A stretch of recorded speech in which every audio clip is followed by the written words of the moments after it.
Good day sa mga kapwa ko cyclist dyan. So, today ay gagawa tayo ng tutorial on how to use Garmin Virb application or software.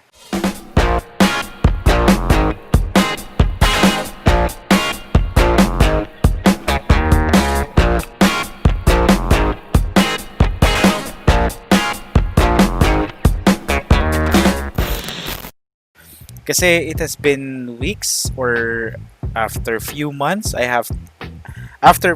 few months na in-upload ko yung review natin dun sa Hiklo computer natin na XOSSG Plus, ang daming nagtatanong on how do I put the data overlay dun sa mga bike ride natin. And your wish is my command. Here it is. Gagawa tayo ng tutorial on how to do that one. So, first things first, ang kailangan natin is GPS activated na head unit. So, disclaimer, if you're using Padrone or Padrone, Cat Eye, or lower, hindi po tayo makakapaggawa ng overlay. That is because wala tayong pagkukunan ng data.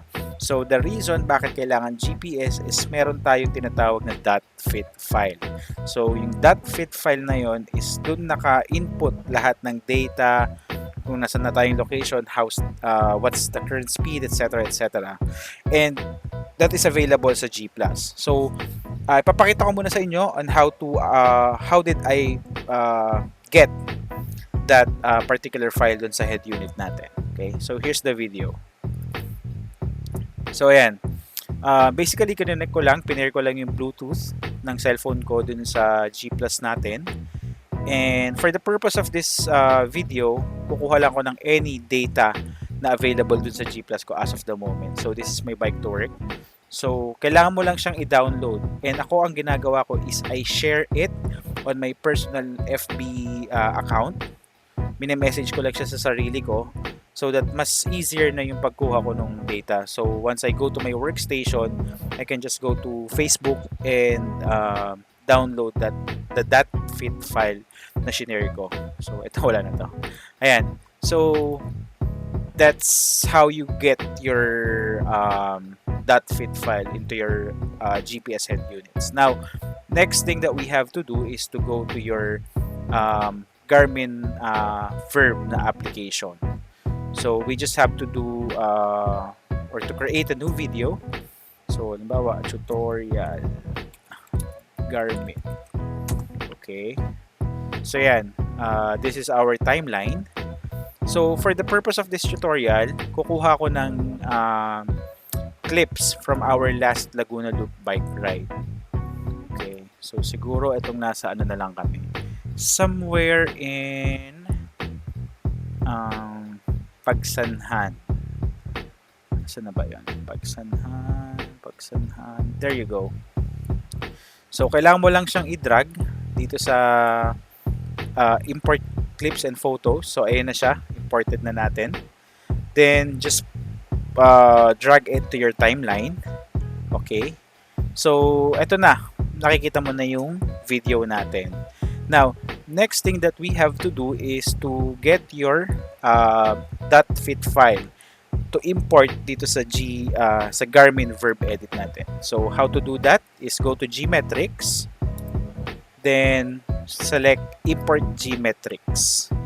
So, for example, I don't have the log yet. Okay? Pero nandito na siya. Pero for the purpose of this tutorial again, on my computer, then go to the folder kung saan mo sinave yung .fit file natin. And in my case, nakasave siya sa Laguna Loop bike ride ko na folder. Just drag it there. And there you go. Ito na yung data na lalaruin natin on our ride. Okay? Kasi complete na yan. Yan na yung whole bike ride namin ng Laguna Loop namin.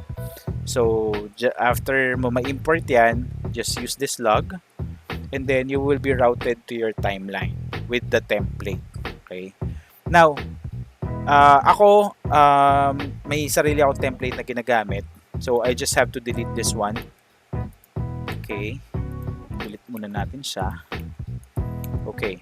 Now, next stop is go to templates. Now, under templates, marami kang pwedeng gamitin dyan. Like this one, Ignore muna natin siya. This one, ito. Depende on your personal preference kung ano ba yung gusto mo makita dun sa video mo. Yan, futurist, etc. But ako, I personally use my own. Hindi naman technically own, pero yung the way where I put the maps and the speed and the distance, that's on my personal preference. So, I use this one. Now, here's the tricky part. Hindi pa dito natatapos yung lalagay natin ng overlay. Kasi if you look at the map, wala pa yung positioning natin. Okay? So, and the speed is only 1 kilometer per hour. Okay? So, go to your data again, and then go to geometric sync. Okay? Now, again, this is the trickiest part sa paglalagay ng data. Okay? Now, andito na tayo sa Pagsanhan. And yung marker natin is still in Quezon City. So, you just have to select left click the red one, itong parang dot na nakikita nyo. Go to somewhere in Pagsanhan. Okay? It's not yet done. Kasi, hindi pa yan detailed. Ifa-fine-tune pa natin yan as we go along. Now, the reason bakit ko siya ginagawa is para mas accurate yung data na nakikita natin. Kasi pwede mo na mailagay yan somewhere in Pagsanhan, pero it's not real. I mean, hindi siya close to reality dun sa bike ride mo. So ako, I personally hover my existing video like this one, like what I'm doing now. Tumitingin ako ng mga establishments na pwede kong gamiting landmark so that when I use the Google Maps, I can potentially see kung saan ko ba i-drop yung red icon natin na to. Do you get what I mean? So, ibig sabihin, for example, on this video, ang pwede kong makikita is it's either this Pagsanhan Arc na lugar or establishments nearby. So, like this one, ang nakalagay sa kanya is Ariana and Joachim General Merchandise. Pero ito, hindi ka pa nandyan kasi you just simply drag that one. Okay? So, kailangan mo pa siyang hanapin. And in order for us to do it, pwede ka mag-street view. Okay? So, just select this one. So, hindi mo na nakita dito, 'di ba? So, ibig sabihin, yung red marker mo is lagpas dito sa video na to. So, you just have to go a little backwards. Ayan. Then, go to street view again. So, hindi mo pa rin siya nakikita, 'di ba? So, ganun lang. Balik ka lang ulit ng konti. Then, drop the street view again. So, medyo malayo ka na. Ito na yung Joachim and yung video mo nandito lang.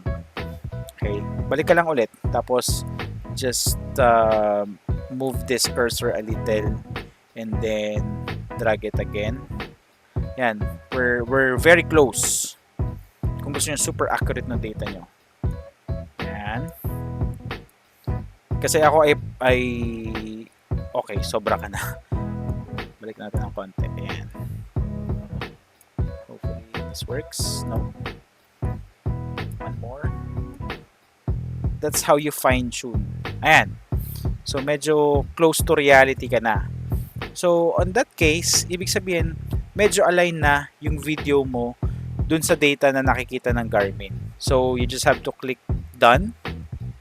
Okay? And then, kung makikita mo, hindi pa lumalabas or nag-a-appear yung maps mo dito. Just go to activity start time. Then, just select done. Then, lap data could not be auto-detected kasi nga, we did the manual calculation dun sa data natin. So, just select OK. And then, the map should be there. Okay? So, yan. Close to reality, nasa Laguna area ka na, nasa Pagsanhan ka na. Now, kung gusto mo makita yung progress ng ginawa mo, just press the play button or the space bar. Teka, hinaan natin para I can still speak while we're doing this. Ayan. So, makikita mo, we're cruising at around 18 to 20 kilometers per hour while approaching the Pagsanhan Arc. And ako, I was riding around 98.7 kilometers already. So, yun yung data na nakikita ng Garmin natin. And that's how tedious in terms of putting the overlays on your video. Kaya ako ay salute all those bike vloggers na may mga overlay sa mga videos nila kasi it's really time consuming and at the same time tiring din. Kaya talagang pinagbuubusan talaga siya ng oras kung gusto mong sobrang fine tune talaga ng data na nakikita ng viewers mo. And again nga, kay Biker Dude ko siya nalaman kasi on his kay Angelo Biker Dude, on his one of his videos, merong nag-ask kung how they put yung gantong data. So he said he mentioned that it's Garmin Virb edit Garmin Virb application. But hindi na siya naggawa ng tutorial. So I explored it on my own and right now I'm giving it to you guys. So yun lang. After that, commercial lang yun. You just have to export it depending on your personal preference again. 1080p, pwedeng 4K, 30 FPS or 60. Depende sa gusto mong kalabasan ng video mo. But ako, I'm fine with 1080p, 30 FPS, then high. Then just have to select export. Then i-target mo lang kung saan mo siya gusto makitang folder. Then my workflow process doesn't stop there. Kasi it's just a portion of my video. Okay? This is only around ilan to? Ilang seconds lang to, guys. Less than 10 seconds lang siya. And we are releasing minsan 30-minute video. Though hindi naman lahat yun may gantong data, but it really takes time if you look at it. So, yun. I will really appreciate if you can like this video and comment din kayo sa baba kung nakatulong tong video na to sa inyo. And I also want to see your output, guys. Once nakagawa na kayo ng clips nyo, please comment down below yung mga links, then panoorin natin isa-isa. Ayos pa yun. So yun, after ko siya ma-export, pupunta ako sa Premiere Pro. Then I just drag I will drag the finished exported video. Pero hindi ko na siya ginawa eh. Anyway, ayan, bawal lang, ganyan. Lagay ko na siya dyan. Then, saka ko pa itutuloy yung editing process, which is really time consuming talaga. So, yun lang. That's how I put overlay on my bike vlogs. So, kung nagustuhan nyo to, please do like. Kung may natutunan ka, please like. I really appreciate it, guys. And kung nanonood ka ng video na to and hindi ka pa nakasubscribe, make sure to make sure to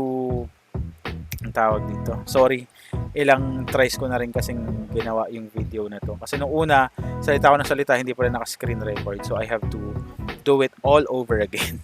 So yun, kung pinapanood mo nga to and hindi ka pa nakasubscribe, make sure to subscribe and click that bell button or notification bell para lagi kayong updated sa mga biyahe natin, sa mga gear reviews, bike reviews, and sa mga gantong tutorials. Anything bike related, nakalagay yan sa channel natin. And we're nearly 500 subscribers, right?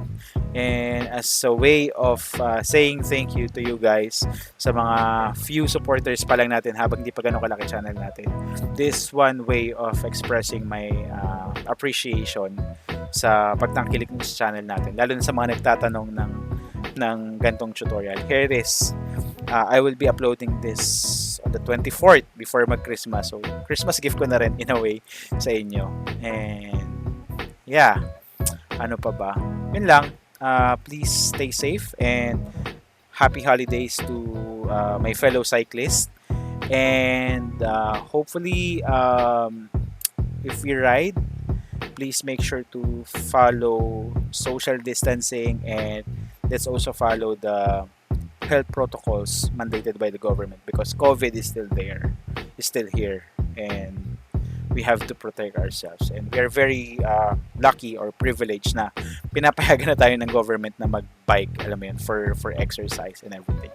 Anyway, dito ko na muna tatapusin tong video na to. So, maraming salamat, guys, and Merry Christmas and have a fruitful New Year to everyone, to all of us. Peace.